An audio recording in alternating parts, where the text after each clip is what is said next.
I'm here in the Hub Culture Pavilion in Davos. Delighted to be joined now by Gary Cohen. Thanks very much for coming. Oh, it's my pleasure. You are the CEO of the MDG Health Alliance and also Executive Vice President of BD. So tell me a little bit about what you think the private sector can help, how the private sector can help addressing some of the global issues that we're talking about here in Davos. Well, I think over the last decade, there's been a growing realization of the opportunity and the need to engage the private sector in addressing intractable global problems, including the areas that I would specialize on, which would be unmet health needs. The private sector has resources, has expertise, has efficiency, has global capabilities, and that combined with the work of the public sector, of governments, and of the nonprofit sector together, working together, is a much better opportunity to address global problems. Some of these issues, I personally believe, cannot be addressed by any one sector alone. So give me an example of how you have worked across industry, across sectors, and addressing a specific challenge. Well, one area would be our work in HIV/AIDS, which began in depth in the developing world, particularly sub-Saharan Africa, around 10 years ago, where we've been directly involved in strengthening laboratory capacity in support of the rollout of antiretroviral therapy.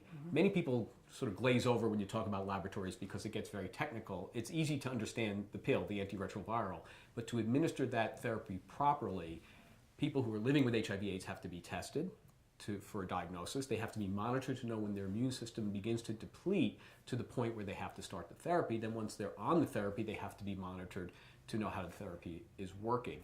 10 years ago, there was virtually no capacity, very little in sub-Saharan Africa to do that effectively.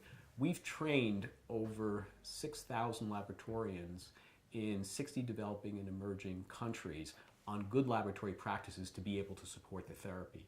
We've also partnered with PEPFAR, the U.S. President's Emergency Plan for AIDS Relief, which is the largest disease relief program ever focused on a single disease, in a laboratory strengthening initiative now called Labs for Life, where we further enabled labs to be accredited, more people to be trained, and this led to outcomes such as diagnosing multiple drug-resistant tuberculosis in places where it otherwise wouldn't have been diagnosed. And that's a very dangerous situation because if I have MDR-TB and I breathe on you, you're going to get MDR-TB. So it's very hard to control. And so how has that led you to expand into some of the other areas of your work as well?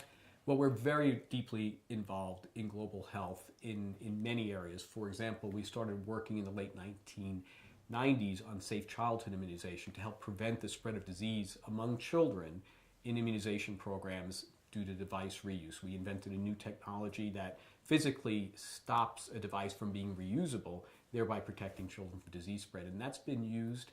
There's been over 5 billion safe immunizations of children since 1999. Using those devices, and couldn't have happened without the private sector working in collaborations with agencies like the World Health Organization and UNICEF and others who we work very closely with.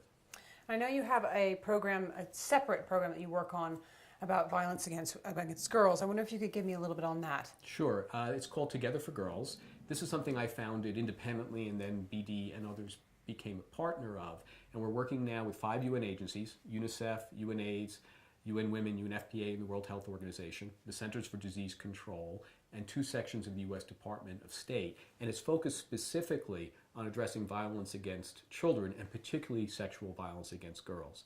The reason I founded this partnership is I was able, through extensive experience in high HIV prevalence countries, to see that the way girls are treated in society feeds the spread of the disease, particularly intergenerational sex, older men having sex with younger girls, young women and girls. But this is not only driving HIV/AIDS spread. Girls who are victims of sexual violence are 3 times more likely to become pregnant. If they're 15 or under, they're 5 times more likely to die in childbirth. They're more likely to suffer from chronic disease. They're more likely to have unsafe sex following this type of experience. So this was sort of a linchpin for many public health issues, and we launched it 3.5 years ago at the Clinton Global Initiative meeting. We're now working in 10 countries through this partnership. We're making a lot of progress on a tough issue. Gary, thanks so much for stopping into the pavilion here in Davos. And I'm Edie Lush.